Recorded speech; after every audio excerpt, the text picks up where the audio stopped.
Who do I want to be is a thought reoccurring in my mind. Would I rather stay stuck in a hole of discourage or grow and flourish into the person I want to be?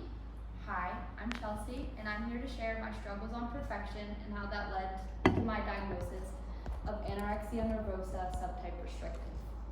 This diagnosis happened a year ago on February 27th, 2024, along with anxiety, depression, and OCD. But since then, I've come closer to who I want to be. I've grown up in a small town called Pittsfield my entire life, but the town never had change in it. It was always the same. Ooh, I lost it already. Leaving me left in a shell, turning to perfection. So since then, I've never liked the concept of imperfect, and then from the age of 3, I've done sports like soccer and basketball, you name it, I've done it. But then sports became my passion and the way I define myself. I then learned to truly be afraid of failure and imperfections. My coaches kept pushing me to this unreal standard for a 9-year-old. That was my only way out. You're likely wondering how this relates to now, but one of the leading causes for eating disorders is perfectionism, along with childhood traumas.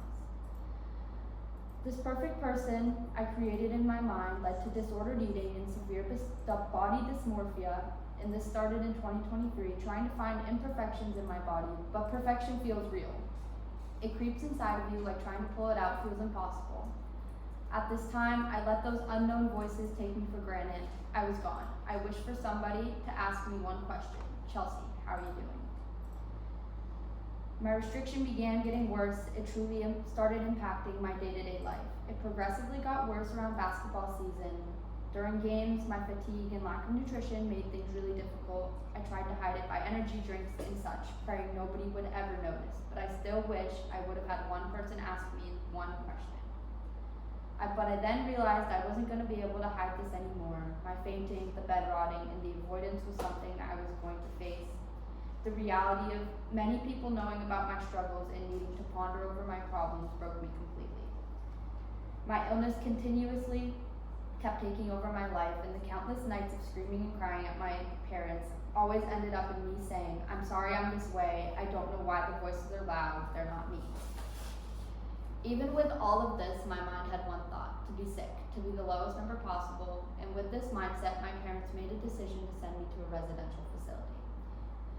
My lack of desire to get better ended up hurting me in the long run, and the residential car ride with my mom was the worst part. Knowing my perfection led to an imperfect child who seemed to be a problem. It was devastating.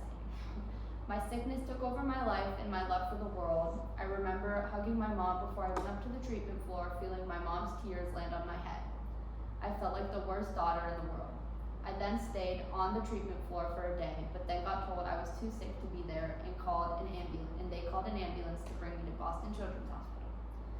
My heart rate was dropping into the teens at night and coming back to the 30s in the day.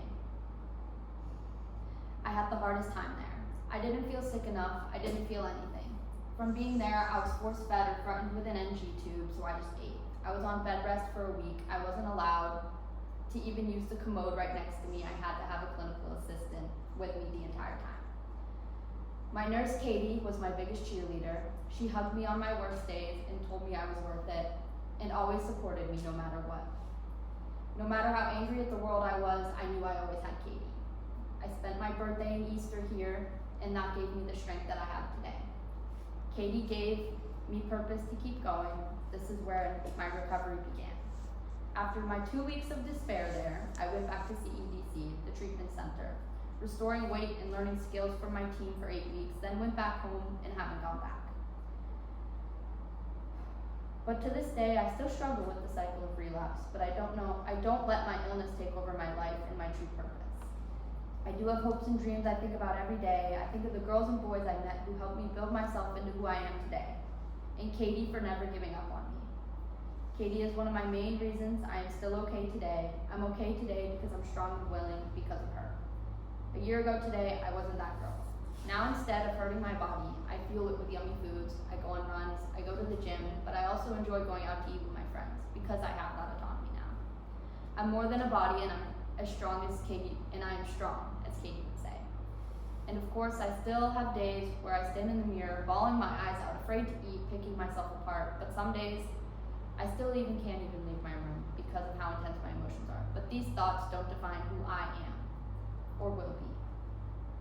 I'm a person who loves learning things about myself and caring for my body by doing things I love. That's who I am. I hope to help young kids and teens battle their perfectionism while working at a mental health facility. I want to help people identify who they are like Katie did for me. Katie made me feel like I belong just by being encouraging. I hope to be that outlet for another person one day, but also love who I am too. Remember, one person can make or break you. Find yourself a Katie or be someone's Katie. Just saying you're strong will go a long way. Remember, we're more than a body and more than our negative minds. Give yourself grace. It's not you who deserves freedom, but also that little baby self inside of you. If I can do it, so can you. Remember to stay strong, as Katie would say. Thank you.